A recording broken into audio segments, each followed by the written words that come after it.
Ngayon nga ay gagawa naman tayo ng magnetic bookmark. So sa project na to gagamit tayo ng magnetic sheet 1mm with adhesive, photo top, cutter, ruler, tweezer at ang ating template. Sa mga nagtatanong, ito po ang ating setting sa pagpiprint. Going back ay nagprint lang ako sa 250 GSM photo paper ng ating design, and after that ay nilagyan ko na ito ng photo top. Usually ay gumagamit ako ng laminating machine sa paglalagay ng photo top, pero ngayon nagmano-mano ako dahil yun ang trip ko. And yes po, Sintra board po ang aking ginamit dahil nawawala ang aking squeegee. Ang ginamit ko nga palang photo top ay yung may leather effect kasi gandang-ganda talaga ako dito and nakakasosyal siya tingnan. Next nga ay kinat ko na itong ating bookmark. Pwede ka naman gumamit ng paper cutter pero dahil nga pinahihirapan ko ang sarili ko, nagmano-mano na naman ako.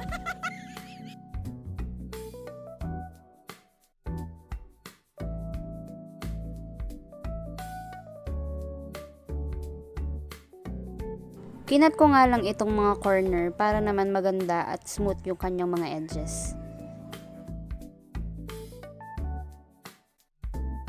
At dahil nga tapos na ito ay dadako naman tayo sa paggagawa ng pinaka-magnet ng ating bookmark. Sinukat ko nga lang pala ang ating magnet sa lapad na 2.3 cm at ang haba naman idepende sa kung anong gusto mo.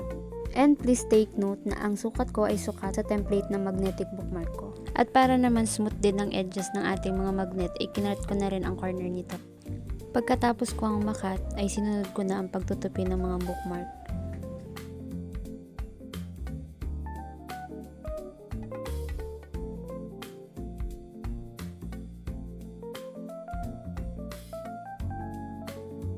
At dahil nga tapos na nating tupiin ay isa-isa na nating lalagyan ng magnet ang bawat isang bookmark.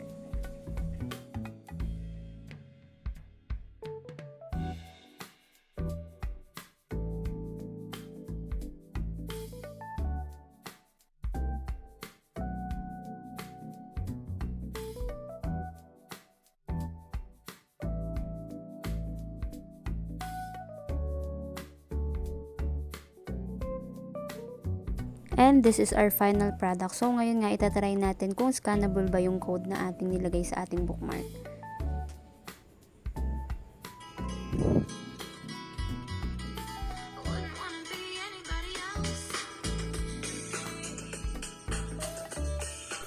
Oh, tama na, baka makopyright.